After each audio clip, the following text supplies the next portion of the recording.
سن 1438 میں سلطان ان کی سرکوبی کے لیے لشکر کشی کر چکا تھا اور سلطان نے اس حملے کے دوران 70,000 عیسائیوں کو میدان جنگ میں قید کر کے اپنی قوت و ستوت کی خوب ڈھاک بٹھائی تھی۔ لیکن جوں ہی سلطان ان محاذوں سے واپس لوٹا، ان علاقوں میں پھر بغاوت اٹھ کھڑی ہوئی۔ انہی ایام میں مغربی یورپ کی لڑائیوں میں شریک رہنے والا تجربہ کار سپا سالار ہونیا ڈے ہنگری لوٹ آیا تھا۔ ہونیا ڈے شاہ سجمنڈ کا ناجائز بیٹا تھا اور اس کی ماں الزبتھ مارسی ایک حسین اور فحشہ عورت تھی۔ ہونیا ڈے نے ہنگری میں آ کر فوراً سپا سالاری کا منصب سنبھال لیا تھا۔ اس نے آتے ہی ترکوں کے خلاف اعلان جنگ بلند کر دیا۔ اس نے صوبہ ٹرانسلونیا سے ترکوں کو خارج کر دیا۔ ترکی جرنیل فرید بیگ جو سلطان کی طرف سے وہاں کا عامل اور منتظم تھا، ہونیا ڈے کے ہاتھوں شہید ہو چکا۔ فرید بیگ کا جوان بیٹا اور تقریباً 20,000 عثمانی فوج ہونیا ڈے کی تلواروں کا لقمہ بن چکی تھی۔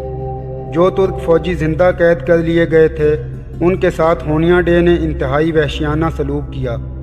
انہوں نے فتح کی خوشی میں ہنگری کے اندر ہونے والی تقریبات اور ضیافتوں میں ان مسلمان قیدیوں کو بے دردی سے وقتاً فوقتاً قتل کرنا شروع کر دیا۔ اس طرح گویا خوشی کے جلسوں میں ان ترک قیدیوں کا قتل کرنا ایک دلچسپ سامان تفریح سمجھا جاتا۔ سلطان مراد خان ثانی کے پاس سپا سالار فرید بیگ اور 20,000 سپاہیوں کی شہادت اور قیدیوں کے بے رحمانہ قتل کی خبریں پہنچیں تو اس نے ہونیا ڈے سے انتقام لینے کے لیے 80,000 فوج روانہ کرنے کا فیصلہ کیا۔ لیکن اسے معلوم نہ تھا کہ اس مرتبہ عیسائی دنیا ایک بار پھر پوری طرح متحد ہو کر مسلمانوں کو بر اعظم یورپ سے نکالنے کے لیے اکٹھی ہو چکی ہے۔ یورپ میں اب کی مرتبہ ایسا جوش و خروش پیدا ہوا تھا کہ اس سے پہلے کبھی نہ دیکھا گیا۔ ہنگری کا بادشاہ لارڈ سلاسل اور ہنگری کا سپا سالار ہونیا ڈے اس یلغار میں پیش تھے، اور فرید بیگ کے قتل کے بعد ان کی بہادری کا افسانہ اس طرح پورے یورپ میں پھیل گیا تھا کہ پورے یورپ کا ہر عیسائی نوجوان ان کی فوج میں شریک ہونے اور مجاہد کہلانے کے لیے بےتاب تھا۔ ادھر رومن کلیسا کے پوپ نے اس جنگ کو مقدس جنگ کہہ دیا تھا اور اپنے کارڈ-جولین کو اس صلیبی جنگ کے لیے خصوصی طور پر روم سے روانہ کیا۔ کارڈنیل جولین نے مشرقی اور مغربی یورپ کا طوفانی دورہ کیا اور ہر شہر میں مسلمانوں اور ترکوں کے خلاف بڑے روح پرور وائز کیے۔ وہ جہاں جاتا مسلمانوں کے مظالم کی جھوٹی کہانیاں لوگوں کو سناتا اور یورپ کے عیسائیوں کو خواب غفلت سے بیدار ہونے کی تلقین کرتا۔ کارڈنیل جولین نے 11ویں صدی کے بطرس ہرکولیس کی زندگی کا مطالعہ کر رکھا تھا، جس نے اولین صلیبی جنگوں کی بنیاد رکھی تھی اور سلطان صلاح الدین ایوبی کے مقابلے میں پورے یورپ کی عظیم فوج اکٹھی کر کے لے آیا تھا۔ بطرس ہرکولیس بھی پادری تھا اور مسلمانوں کا سخت دشمن تھا۔ وہ اپنی جوان بیٹی کو ننگے سر اور پھٹے کپڑوں سمیت گلیوں میں پھراتا۔ اس کے عقب میں عیسائی راہبوں کی ایک فوج ہوتی۔ ان سب لوگوں نے گردنوں میں بڑی بڑی صلیبیں لٹکا رکھی ہوتی اور صلیب اعظم کو سب سے آگے رکھتے۔ وہ لوگوں کو بتاتے کہ مسلمانوں نے صلیب اعظم کو کوڑوں سے پیٹا ہے اور مقدس صلیب کی توہین کی ہے۔ بطرس ہرکولیس کے نقش قدم پر چلتے ہوئے جولین نے بھی وہی انداز و اطوار اختیار کیے اور یورپ کے باشندوں کو بتایا کہ تمام عیسائی دنیا ترکوں کے ہاتھوں تباہ ہونے والی ہے، اور اگر اس وقت بھی عیسائی نوجوان میدان جنگ میں نہ اترے تو مسیح کا نام لیوا کوئی بھی دنیا میں نہ بچے گا۔ چنانچہ بہت جلد Hungary, Serbia, Wallachia, Poland, Germany, Italy, France, Austria اور بوسنیا کی فوجیں ہونیا ڈے کے جھنڈے تلے جمع ہونا شروع ہو گئیں۔ ابو جعفر کا خاص مہرہ سکندر بیگ انہی حالات میں البانیہ کی طرف روانہ ہوا تھا۔ سکندر بیگ مختصر وقت کے لیے اپنی جاگیر میں رہا۔ اسے ترکوں کے خلاف ہونیا ڈے کی تیاری کا انتظار تھا۔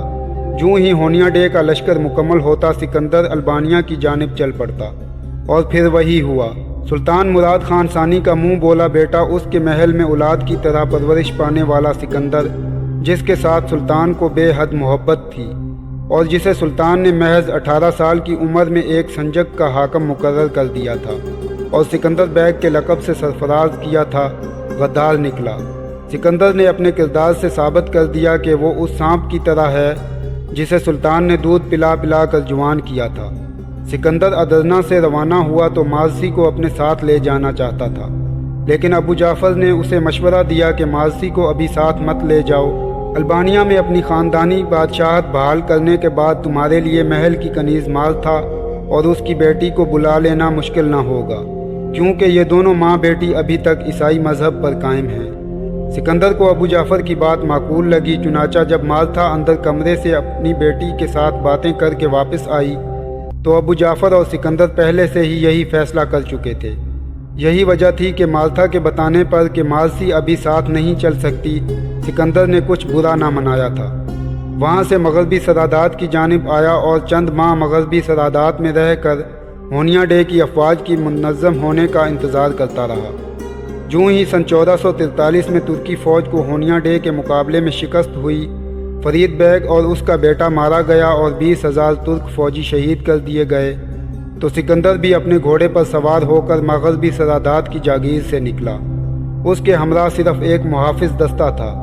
सिकंदर इंतहाई तेज़ रफ्तारी से सफ़र करता हुआ और खुफिया रास्तों को अख्तियार करता हुआ सुल्तानी लश्करगाह तक पहुंचा। सिकंदर ने लश्करगाह से चंद कोस पहले शाम ढलने और रात उतरने का इंतज़ार किया। आधी रात के करीब सिकंदर अपने साथियों समेत सुल्तानी लश्करगाह के खेमों तक आ पहुंचा।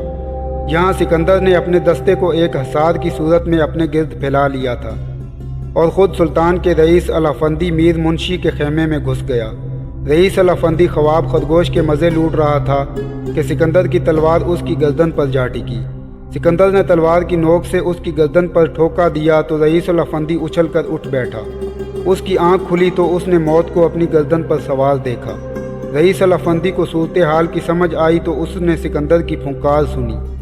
रईस अल-अफंदी, हम तुम्हें हुक्म देते हैं कि अभी और इसी वक्त अल्बानिया के सूबेदार के नाम शाही मकतूब लिखो। उसे लिखो कि सिकंदर बैग को, जो सुल्तान की तरफ से बतौर वायसराय तुम्हारे पास पहुंचा है, अल्बानिया की दारुल सल्तनत और तमाम इलाके का चार्ज दे दो। रईस अल-अफंदी के पैरों तले से ज़मीन निकल गई। वो सोच भी नहीं सकता था कि सुल्तान का चहेता सिकंदर बैग इस हद तक जा सकता है। रईस अल-अफंदी को अपने कानों पर यकीन ना आया। चुनाचा उसने ज़रा सा तामुल किया। सिकंदर ने फ़ौरन तलवार की नोक पर ज़ोर बढ़ा दिया। रईस अल-अफंदी की घुग्गी बंद हो गई। उसने फ़ौरन हुक्म की तामील करने का इशारा किया और सिकंदर ने तलवार हटा ली। रईस अल-अफंदी हाँफते कांपते उठा और जल्दी जल्दी सुल्तानी हुक्मनामा लिखने लगा। रईस अल-अफंदी ने मकतूब की तहरीर मुकम्मल करके उस पर सुल्तान मुराद खान सानी की मोहर ज़ब्त की और मकतूब सिकंदर के हवाले कर दिया। सिकंदर ने बाएं हाथ से मकतूब को पकड़ा और दाएं हाथ से एक भरपूर वार करके कमज़ोर रईस अल-अफंदी का सर धड़ से अलग कर दिया। उसने अल्बानिया के शहर करोटिया के तुर्क सूबेदार के नाम हुक्मनामा हासिल किया था। उस फरमान के ज़रिए वो अल्बानिया पर कब्ज़ा करना चाहता था। सिकंदर अपनी वारदात कामयाबी से मुकम्मल करने के बाद खेमे से निकला। उसके साथी मुस्तैदी से पहरा दे रहे थे। सिकंदर अपने दस्ते को लेकर रात के अंधेरे में तूफ़ानी रफ्तार से अल्बानिया की तरफ चल दिया। वो अपने सफ़र के तीसरे दिन करोटिया के हसार में था। सिकंदर ने शाही फरमान के ज़रिए तुर्क सूबेदार से अपने बाप का तख्त हासिल किया और तुर्क दस्तों को फिलफौर अल्बानिया से निकल जाने का हुक्म दे दिया। अल्बानिया पर काबिज होने के बाद अगले दिन उसने शहर में ऐलान करवा दिया कि वो दीन इस्लाम को तर्क करके दोबारा दीन ईसवी में दाखिल हो गया है। अल्बानवी अवाम ने अपने साबिक बादशाह के बेटे को इस तरह शुजात से हुकूमत संभालते देखा तो बहुत खुश हुए। उन्होंने सिकंदर बैग को हाथों हाथ लिया और ज़ौक़ व शौक़ से उसकी फ़ौज में भर्ती होने लगे। सुल्तान मुराद खान सानी के लिए तुर्क सालार फरीद बैग की शिकस्त के बाद ये इत्ला एक बहुत बड़ा सदमा थी। वो चंद दिनों में ही टूट फूट गया। सिकंदर बैग को उसने बड़े नाजो नाम से पाला था।